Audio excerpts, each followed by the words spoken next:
Hello everyone.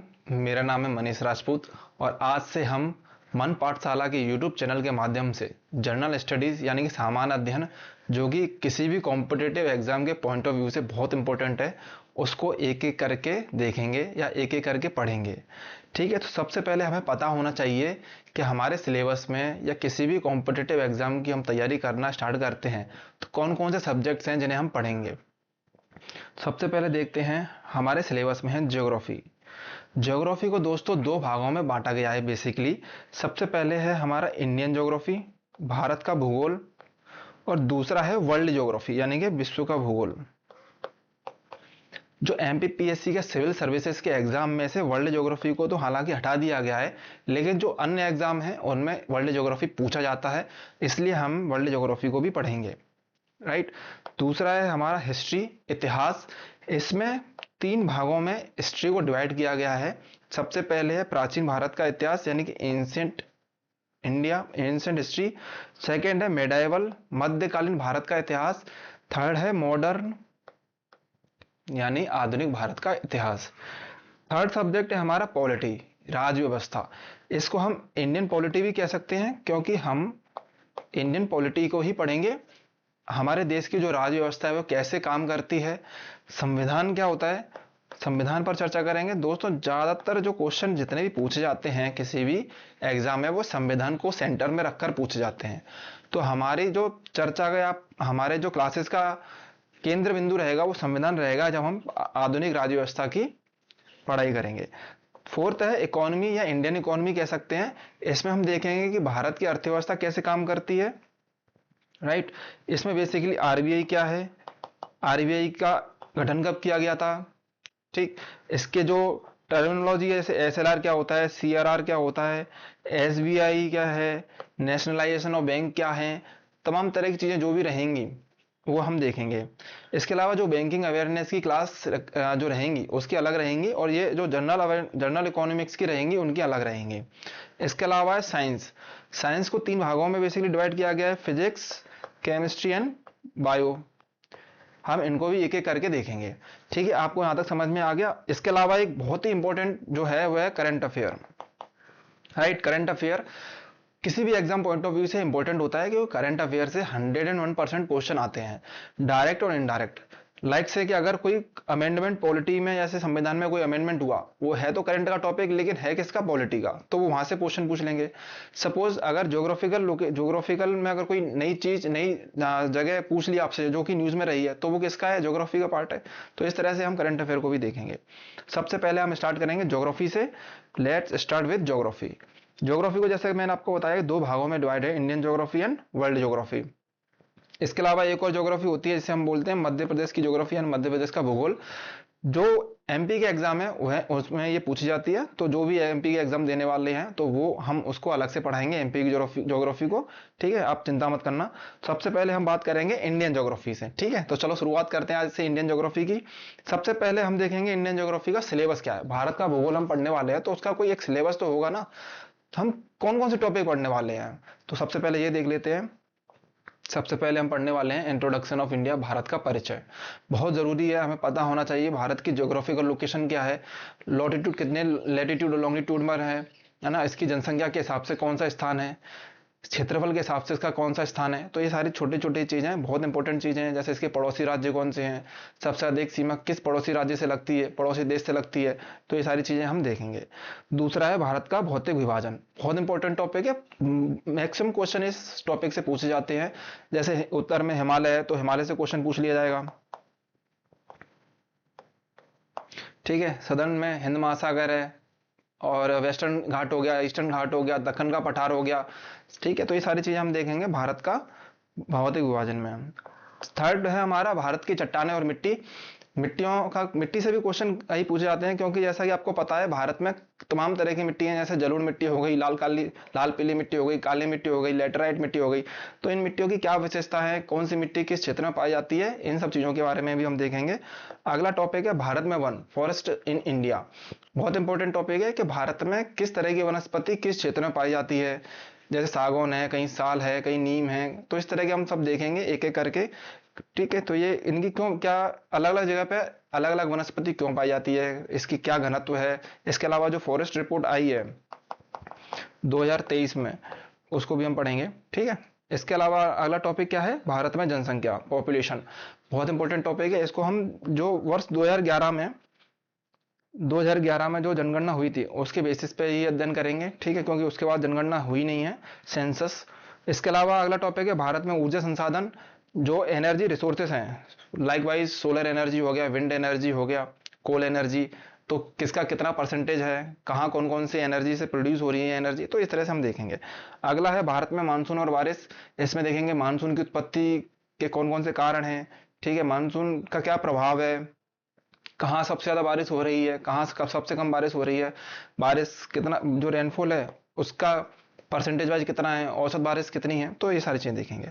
अगला है अपवाह तंत्र, ड्रेनेज सिस्टम, रिवर्स का जो ड्रेनेज सिस्टम है कि कौन सी नदी का उद्गम कहाँ से हुआ है, इसकी सहायक नदियाँ क्या क्या हैं, ये कहाँ जाके मिल जाती है, ये सारी चीज़ें देखेंगे। अगला है भारत में खनिज, मिनरल्स, अगेन हीरा मतलब डायमंड, ठीक है, इसके अलावा कॉपर और तमाम तरह के जितने भी हैं, आयरन, स्टील, ये सब चीज़ें हम देखेंगे। इसके अलावा है भारत में जल कृषि और पशुपालन। जैसा कि आपको पता है भारत एक कृषि प्रधान देश है, तो यहाँ पे कृषि और पशुपालन का बहुत इंपॉर्टेंट रोल है, तो हम इसको भी अच्छे से पढ़ेंगे। कहाँ किस तरह से कृषि की जाती है, कहाँ किस तरह की फसल पैदा मतलब उपजाई जाती है। ठीक है, ये सारे देखेंगे, कहाँ गेहूँ सरसों, ये सारी चीज़ें देखेंगे। इसके अलावा भारत में वन्य जीव और राष्ट्रीय उद्यान, ये भी इंपॉर्टेंट टॉपिक है कि कौन से राज्य में कौन सा राष्ट्रीय उद्यान है, ठीक है, कितने राष्ट्रीय उद्यान हैं, कहाँ पर कौन से वन्य जीव, जो वन्य जीव है उसका संरक्षण किया जा रहा है, ये सारी चीज़ देखेंगे। इसके अलावा भारत में उद्योग, अगेन वेरी इंपॉर्टेंट टॉपिक है कि इंडस्ट्रीज कैसे वर्क करती हैं, कहाँ पर कौन सी इंडस्ट्री है, लाइक वाइज जो वस्त्र उद्योग हो गया, कॉटन इंडस्ट्रीज, ठीक है, स्टील इंडस्ट्रीज, जितनी भी हैं इन सब चीज़ों को हम देखेंगे इसी में।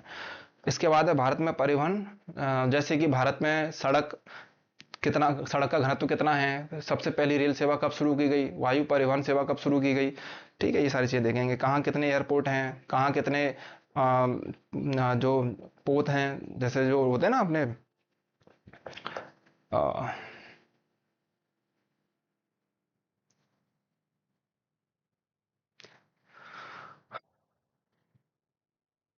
परिवहन में हम देखेंगे सबसे पहले कि कहाँ कितने सड़कों का घनत्व है, जो वायु परिवहन सेवा की शुरुआत कब की गई थी, ठीक है, कितने जल मार्ग हैं, ये सारी चीज़ें हम देखेंगे परिवहन में। इसके अलावा है प्राकृतिक आपदाएं, जहाँ कहाँ कौन सा चक्रवात आया, ठीक है, किस साइड कौन सा चक्रवात आया, नाम पूछ लिया किसी एग्जाम में, तो ये सारी चीज़ें हम देखने वाले हैं। जैसे भूकंप हो गई, ठीक है, ये सारी चीज़ें देखेंगे। भूकंप कैसे जनरेट होता है, मतलब कैसे उत्पत्ति होती है भूकंप की, क्या क्या कारण होते हैं, क्या वेव्स क्या होती हैं, प्राथमिक वेव, द्वितीयक वेव, तृतीयक वेव, जो भी हैं इसके हम बारे में देखेंगे। इसके अलावा प्रजाति और जनजातियाँ कि कोई ट्राइब की विशेषता कहाँ, मतलब क्या है, कौन सी ट्राइब कहाँ रहती है, कहाँ उसकी विशेषताएं हैं, क्या उनका खान पान है, रहन सहन है, क्या उनकी कला संस्कृति है, जैसे गोंड हो गई, कोल हो गई, सहरिया हो गई, इस तरह की। इसके अलावा मानचित्रण और विविध मैपिंग भी हम देखेंगे, और विविध में मिसलेनियस भी हम पढ़ने वाले हैं। कोई सब सिलेबस में अपडेट हो गया तो उस चीज़ को हम यहाँ देख लेंगे। मैपिंग बहुत ज़रूरी है, क्योंकि ज्योग्राफी पढ़ने के लिए मैपिंग बहुत इंपॉर्टेंट होती है। तो सबसे पहले हम स्टार्ट करते हैं भारत के परिचय से। उससे पहले दोस्तों, भूगोल जो ज्योग्राफी में पढ़ने वाले हैं, हमें उसका मतलब पता होना चाहिए, है ना। हम भूगोल पढ़ने वाले हैं, हमें उसका मतलब ही नहीं पता, हमें उस शब्द का मतलब ही नहीं पता, तो वो कैसे काम चलेगा। तो सबसे पहले हमें देखना है उसका मतलब क्या है। जो ज्योग्राफी है, भूगोल है, वो दो ग्रीक शब्द हैं, एक है जियो और एक है हमारा ग्रेफोस। जियो का मतलब होता है अर्थ, यानी कि पृथ्वी।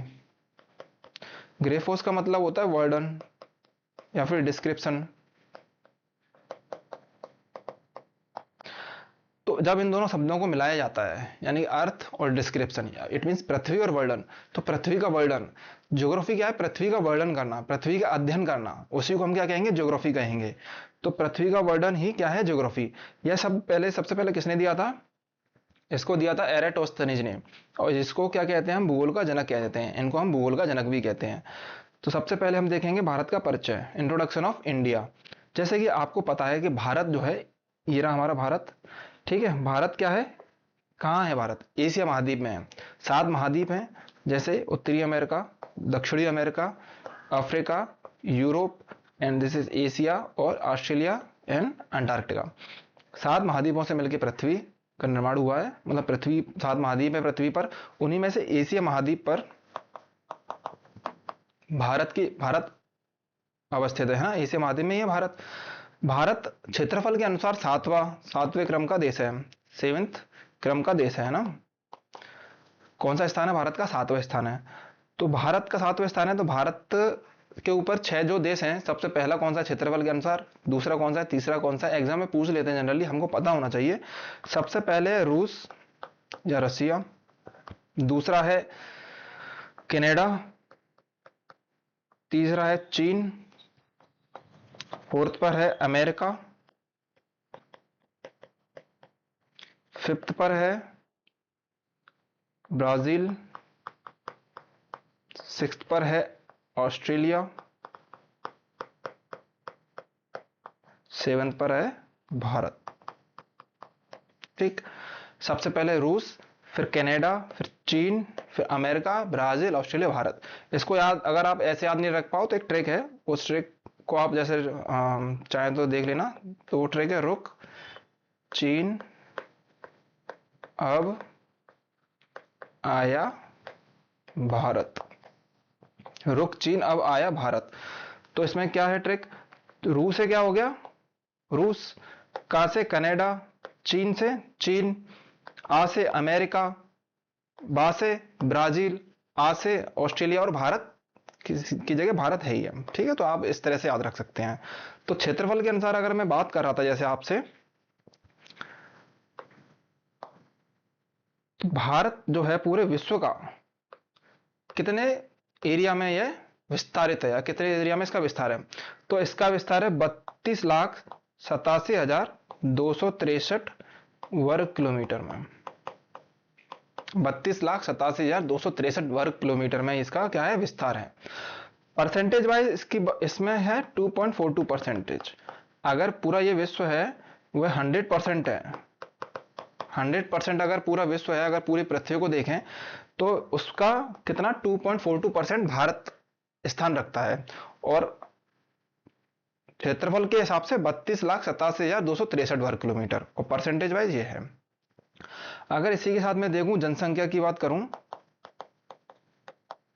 तो भारत विश्व में दूसरी सबसे बड़ी जनसंख्या वाला देश है 2011 की जनगणना के अनुसार।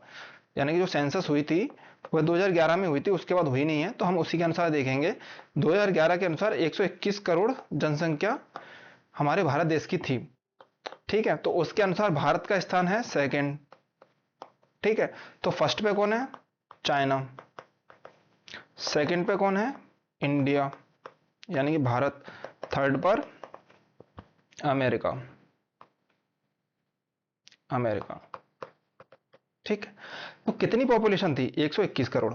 और जैसे कि मैंने आपको बताया, अगर पूरी जनसंख्या देश की 100 करोड़, अगर 100% मान ली जाए, 100% अगर पूरे विश्व की जनसंख्या है, तो उसमें से भारत की जो जनसंख्या है वो है 17.5%। जो चीज आपको ध्यान रखनी है ना, वो कितनी है? 17.5%, 17.5%। और अगर मैं बात करूं क्षेत्रफल की, तो 2.42% पर, यानी कि 2.42% क्षेत्रफल पर 17.5% जनसंख्या निवास करती है भारत की। ठीक है, आपको समझ में आ गया होगा। यानी कि जो अपन चर्चा कर रहे थे, क्षेत्रफल हम देख रहे थे, क्षेत्रफल आपको समझ में आ गया होगा, जनसंख्या उसका भी आपको बेसिक आइडिया होना चाहिए। बाद में हम डीपली स्टडी करेंगे जब हम जनसंख्या पढ़ेंगे स्पेसिफिकली। अभी आपको बेसिकली ओवरऑल पता होना चाहिए। इसके बाद अगर मैं बात करूं अवस्थिति या ज्योग्राफिकल लोकेशन की, इसका भारत का अक्षांश और देशांतरी विस्तार कितना है, तो उसको देखते हैं। आइए, सपोज दोस्तों ये हमारी पृथ्वी है, और पृथ्वी के मैं बीचों बीच से एक इमेजिनरी लाइन ड्रॉ कर देता हूं 0 डिग्री पर। 0 डिग्री पर मैंने एक लाइन ड्रॉ करी, जिसे मैं कहता हूं 0 डिग्री लैटिट्यूड, 0 डिग्री लैटिट्यूड। इसका अन्य नाम क्या है? इसको हम इक्वेटर भी कहते हैं। क्या कह सकते हैं? इक्वेटर, इक्वेटर, या फिर हम कह सकते हैं इसको विषुवत रेखा, इक्वेटर या फिर विषुवत रेखा। अब इस इक्वेटर के ऊपर और नीचे समांतर खींचे वाली रेखाएं क्या कहलाएंगी? अक्षांश रेखाएं कहलाएंगी। अक्षांश और देशांतर को हम जब हम वर्ल्ड ज्योग्राफी पढ़ेंगे तब हम अच्छे से कवर करेंगे। अभी आपको सिर्फ भारत की अवस्थिति देखने के लिए मैं समझा रहा हूं। तो 0 डिग्री के ऊपर और नीचे खींची जाने वाली रेखाएं जो कि समांतर होंगी, कैसी होंगी? समांतर, पैरेलल, जिनके कहेंगे अक्षांश। ठीक है, ऐसे समांतर रेखाएं खींची जाएंगी उत्तर और दक्षिण की तरफ। तो ऐसे ही 23.5 डिग्री उत्तर और 23.5 डिग्री दक्षिण में दो रेखाएं हमने ड्रॉ की जो कि हैं 23.5 डिग्री उत्तर में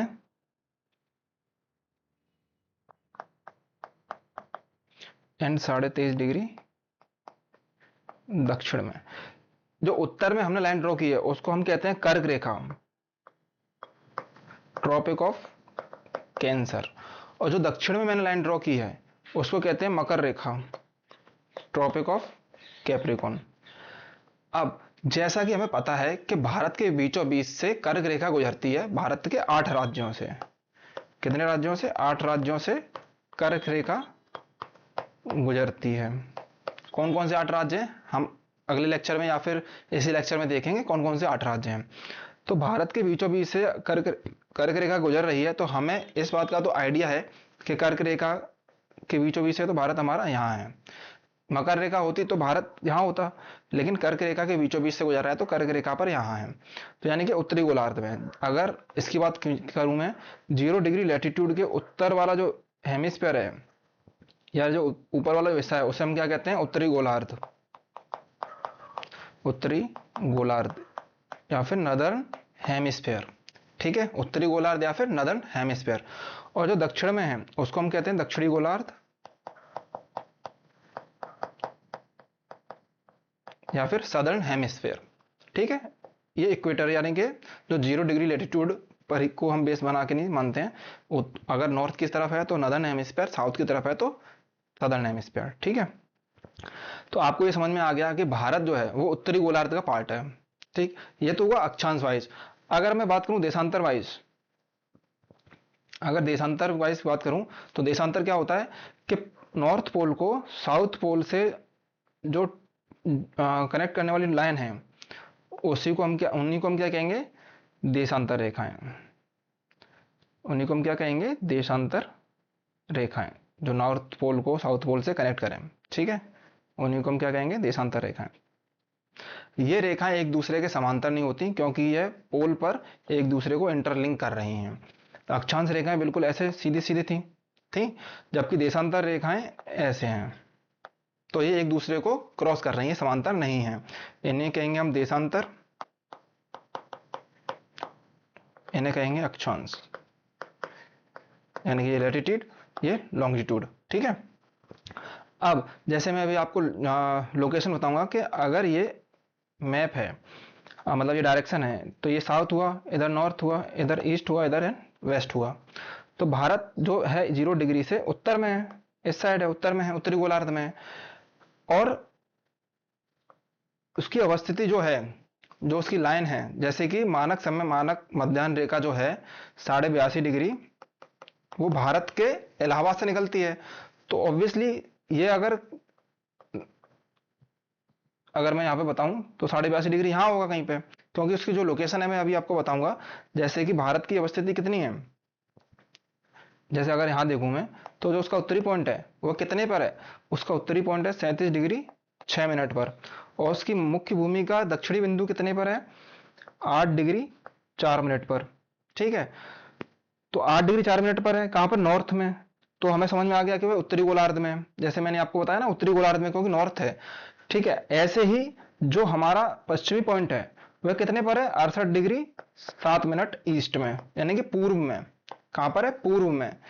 और जो पूरी पॉइंट है, ये तो पश्चिमी पॉइंट हो गया, ये पूरी पॉइंट है वह कितने पर है? 97 डिग्री 25 मिनट ईस्ट में। ठीक है, 97 डिग्री 25 मिनट ईस्ट में। और जो पश्चिमी पॉइंट है वो 68 डिग्री 7 मिनट ईस्ट में। ठीक, आपको समझ में आ गया? तो इस हिसाब से हम बता सकते हैं कि जो हमारा देश है वह देशांतर के पूर्व में है। कहां पर है? ईस्ट में। कहां पर है? ईस्ट में। तो देश कहां पर हुआ हमारा? भारत कहां पर उसकी स्थिति? यहां पर। अगर ये विषुवत रेखा है, ये ग्रीनविच मैरीटाइम लाइन है, क्योंकि ये ग्रीनविच से निकलती है। जो 0 डिग्री की लाइन मैंने ड्रॉ की थी ना, वो जैसे ये वाली जो लाइन है ना, ये ग्रीनविच मैरीटाइम लाइन भी कहते हैं इसको। क्यों कहते हैं?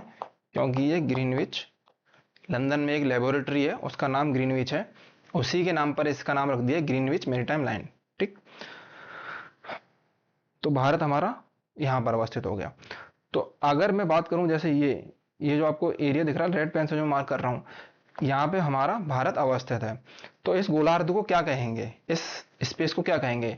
ये उत्तरी गोलार्ध हो गया पूरा, ठीक है। और ये जो छोटा है जो मैं अब ग्रीन कलर से कर रहा हूँ इधर वाला, तो ये इधर है यानी का नॉर्थ ईस्ट में, नॉर्थ और ईस्ट में, नॉर्थ और ईस्ट में, यानी कि उत्तर पूर्व में।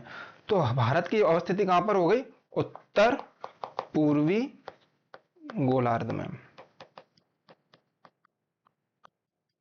कहां पर होगी भारत की अवस्थिति? उत्तर पूर्वी गोलार्ध में, ठीक है। अब मैं बात करता हूं इसके जो उत्तरी पॉइंट और दक्षिणी पॉइंट की बात करूं तो मैं, तो जो उत्तरी पॉइंट है जो 37 डिग्री 6 मिनट नॉर्थ पर है, और जो उसका सदर्न पॉइंट है जो मुख्य भूमि का है 8 डिग्री 4 मिनट पर, और जो भारत के अन्य जो छोटे छोटे आइलैंड्स हैं जैसे ये वाला आइलैंड है इसको बोलते हैं ग्रेट निकोबार। इसका इसका जो स्थान है वह है 6 डिग्री 4 मिनट नॉर्थ, ठीक, 6 डिग्री 4 मिनट नॉर्थ। और सबसे उत्तरी पॉइंट हो गया 37 डिग्री 6 मिनट। जो उत्तरी पॉइंट है उसको कहते हैं इंदिरा कॉल। इंदिरा कॉल जो कि क्या है, कहाँ है? बेसिकली लद्दाख में है। अगर सबसे पूछ लिया है कि सबसे उत्तरी कौन सा है, अब तो पहले स्टेट था जम्मू कश्मीर, अब हो गया यूटी, तो लद्दाख हो गया। अगर स्टेट की बात किया तो हिमाचल प्रदेश होगा, ठीक है, हिमाचल प्रदेश। अगर पूछ लिया जाए कि सबसे उत्तरी कौन सा राज्य यूटी है, यूनियन टेरिटरी, केंद्र शासित प्रदेश, तो वो लद्दाख हो जाएगा। साउथ में क्या है? तमिलनाडु, ठीक है। ईस्ट में क्या है यहाँ पर? अरुणाचल प्रदेश। और वेस्ट में क्या है?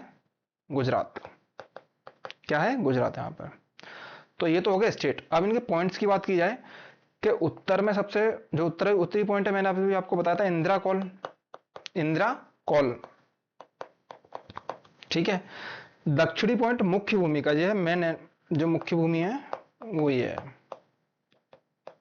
ठीक है। इसके इधर बे ऑफ बंगाल, बंगाल की खाड़ी, इधर है अरब सागर, दक्षिण में है हिंद महासागर, ठीक है। और ये है हमारा अंडमान निकोबार आइलैंड्स, अंडमान निकोबार आइलैंड्स, जिसके सबसे दक्षिण में जो है, जो सबसे दक्षिणी हिस्सा है उसको क्या बोलते हैं? ग्रेट निकोबार आइलैंड, ये वाला, ठीक है। तो जैसे मैंने अभी आपको यहाँ बताया था, तो जो ग्रेट निकोबार आइलैंड की उसकी स्थिति कितनी है? 6 डिग्री 4 मिनट। और मुख्य भूमि की सबसे दक्षिणतम बिंदु कौन सा है? 8 डिग्री 4 मिनट। याद रखना है, अगर प्रश्न पूछा जाए कि भारत के मुख्य भूमि का दक्षिणतम जो अक्षांश है वो कितना है, तो 8 डिग्री 4 मिनट। और पूछ लिया जाए कि संपूर्ण भारत का, जिसमें कि यूनियन टेरिटरी अंडमान निकोबार भी इंक्लूडेड है, उसका दक्षिणतम बिंदु कौन, अक्षांश कौन सा है? तो 6 डिग्री 4 मिनट, ठीक है। तो सबसे उत्तरी पॉइंट कौन सा हो गया? इंदिरा कॉल हो गया। दक्षिणी पॉइंट क्या होगा? इंदिरा नहीं, कन्याकुमारी। क्या है? कन्याकुमारी, जिसे हम क्या कहते हैं? कैप कोमोरिन भी कहा जाता है। क्या कहा जाता है? कैप कोमोरिन, ठीक है। जो कन्याकुमारी है, जो भारत की मुख्य भूमि का दक्षिणी बिंदु है, उसे हम कन्याकुमारी या कैप कोमोरिन भी कहते हैं। अगर सबसे दक्षिणी बिंदु जो कि ग्रेट निकोबार में है उसको क्या कहते हैं? उसको कहा जाता है इंदिरा पॉइंट।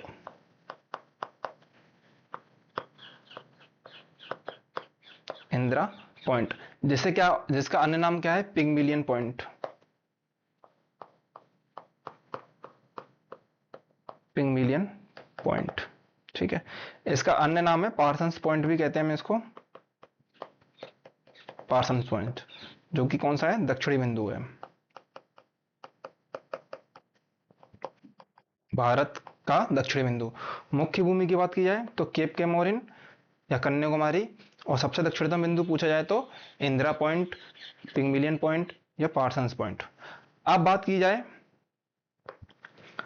पश्चिमी बिंदु की, जो कि कहां पर है? गुजरात में। और पूर्वी बिंदु की, जो कहां पर है? अरुणाचल प्रदेश में। गुजरात में है गुहार मोती, गुहार मोती सबसे पश्चिमी बिंदु कहा जाता है। और सबसे पूर्वी बिंदु कहा जाता है किविथु, जो कि अरुणाचल प्रदेश में स्थित है, ठीक। समझ में आ गया आपको?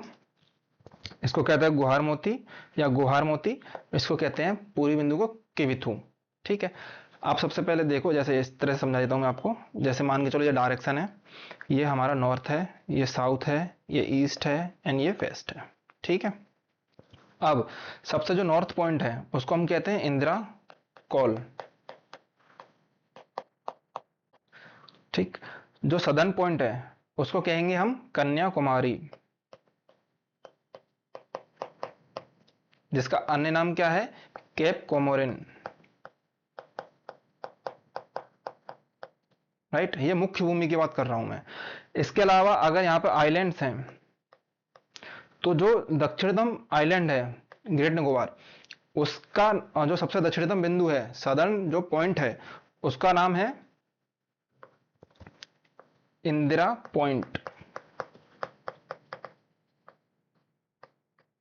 या हम इसको क्या कहेंगे, पिग्मिलियन पॉइंट।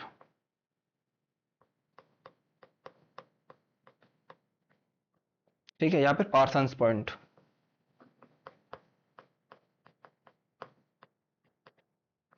Parsons point.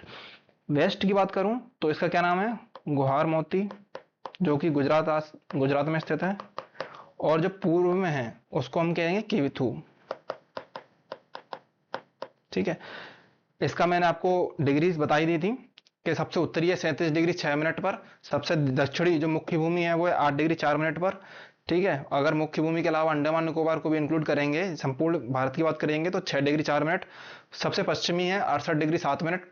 सबसे पूर्वी है 97 डिग्री 25 मिनट। ठीक है। और ये नॉर्थ और ईस्ट में है, कहाँ पर है, नॉर्थ ईस्ट गोलार्ध में, यानी कि नॉर्थ ईस्ट हेमिस्फीयर में।